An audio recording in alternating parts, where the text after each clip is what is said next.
안녕하세요. BTX입니다. 오늘은 레위기 25장을 살펴봅니다.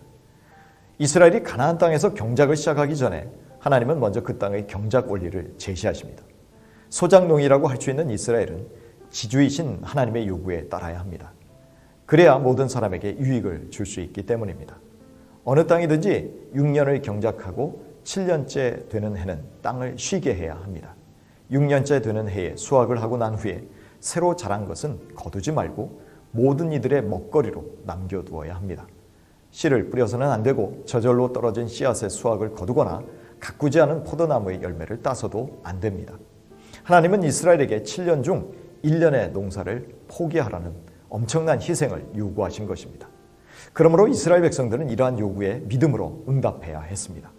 안식년 규례는 사람들과 짐승들에게 손해를 끼치기 위한 것이 아니라 복을 주시기 위하여 제정된 것임을 알아야 했습니다.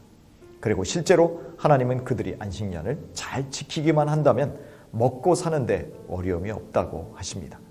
또한 안식년 규례의 근본적인 목적은 가난한 자들을 배려하기 위함입니다. 일구지 않은 땅에서 자라난 것은 가난한 자들로 먹게 하고 나머지는 짐승들이 먹도록 하고 주인은 전혀 손을 대지 말라고 하십니다. 포도밭과 올리브 농장 같이 다년생 과실나무들의 경우도 마찬가지입니다. 7년째 되는 해는 이 나무들에게 아무런 농법도 적용하지 말고 스스로 자라게 하며 모든 과실은 역시 가난한 자들과 들짐승들이 누리도록 배려해야 합니다. 안식년이 7번 지나 49년째 되는 해 7번째 달 티스리월 10일에 희년의 시작을 알리는 나팔을 불어야 합니다. 이날은 안식년이 반쯤 지난 숙제일로서 이날에 하나님이 이스라엘의 죄를 용서하셨던 것처럼 이스라엘 사람들은 서로의 빚을 탕감해주고 자유를 주어야 합니다. 즉 서로에게 용서와 은혜를 베풀라는 것입니다. 빚 때문에 땅을 남에게 팔았다면 이때 돌려받을 수 있습니다.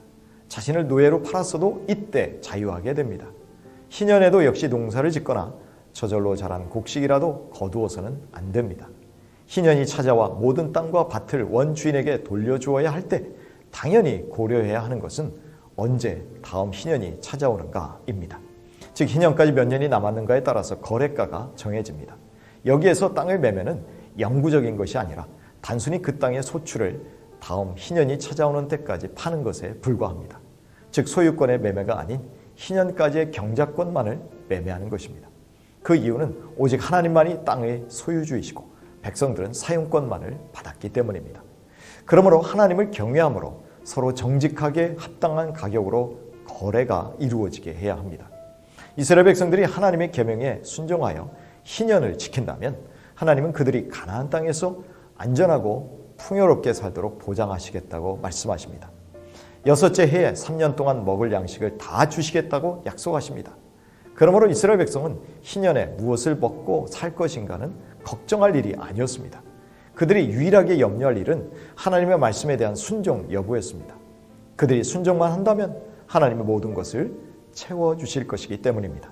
토지의 주인은 하나님이십니다. 백성들은 단지 하나님의 것을 잠시 빌려 쓰는 것뿐입니다. 그러므로 이들은 토지를 갖고 주인 행세를 하면 안 되었습니다.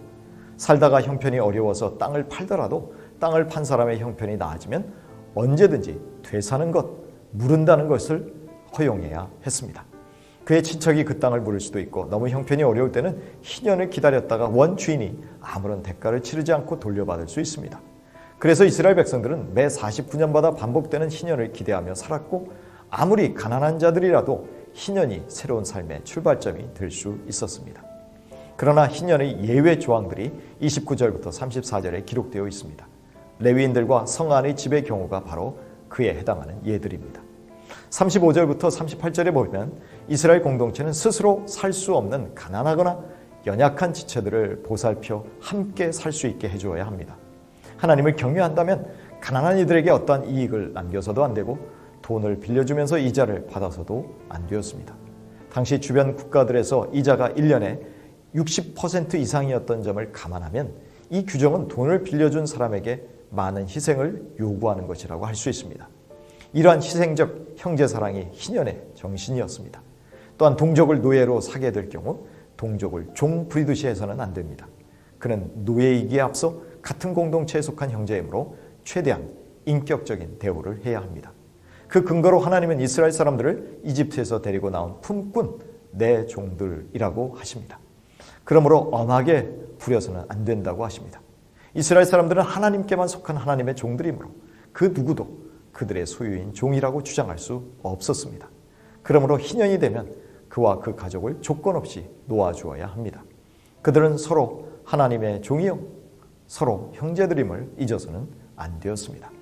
그러나 이스라엘 사람이 아닌 이방의 종은 영구적으로 소유할 수 있었습니다. 만일 이스라엘 사람이 이스라엘 땅에 사는 이방인에게 팔렸을 경우 그 사람의 친척들은 값을 지불하고 그를 데려오도록 노력해야 합니다. 종으로 팔린 사람의 형편이 나아지면 그는 자신의 자유를 살 수 있었습니다. 이방인의 종이 된 이스라엘 사람과 그의 가정은 희년이 되면 자유하게 됩니다. 하나님이 이들의 유일한 주인이시기 때문입니다. 우리도 살다 보면 어쩔 수 없이 능력의 차이가 있어 차이가 난다는 것을 깨닫게 됩니다. 그래서 누군가는 큰 성공을 거두어서 부족함 없이 살지만 누군가는 가진 것을 모두 잃고 회생불가한 상태로 전락하기도 합니다. 절망적인 상황에서 다시 시작할 수 있는 기회가 주어진다면 얼마나 좋겠습니까? 그러나 우리가 살고 있는 세상에서는 꿈도 꾸기 어려운 것이 현실입니다. 그러나 하나님은 이스라엘 백성에게 희년 제도를 마련하여 주셔서 부가 소수에게 집중되는 것을 제안하셨습니다. 그리고 마치 리셋 버튼을 누르듯이 새롭게 시작할 수 있는 기회를 주셨습니다. 단순히 약한 자들에게 재기의 기회를 주신 것만이 아니라 중요한 교훈을 주시기 위함이었습니다. 그것은 땅을 비롯한 모든 재화의 주인은 하나님이시라는 것입니다. 그리고 이스라엘은 하나님의 종이라는 사실입니다. 그렇다면 이스라엘 백성은 동등한 하나님의 종이요 형제들인 셈입니다. 자신의 소유가 아닌 하나님의 것을 빌려 쓰는 이스라엘 백성은 형제들과 서로 우애하면서 나눠 쓰는 것이 아버지 하나님의 마음이었음을 알아야 합니다. 예수님은 이 땅에 은혜의 해, 즉 희년을 선포하시면서 본격적인 공생애를 시작하셨습니다. 그리고 예수님은 당신의 제자들을 형제들이라고 부르셨습니다. 초대교회의 형제 자매들은 자신들의 소유를 내놓고 서로 나누었습니다. 희년의 진정한 의미가 교회에서 상추된 것입니다. 오늘날 희년의 의미와 구체적 열매가 성령으로 충만한 교회에 여전히 나타나야 할 것입니다.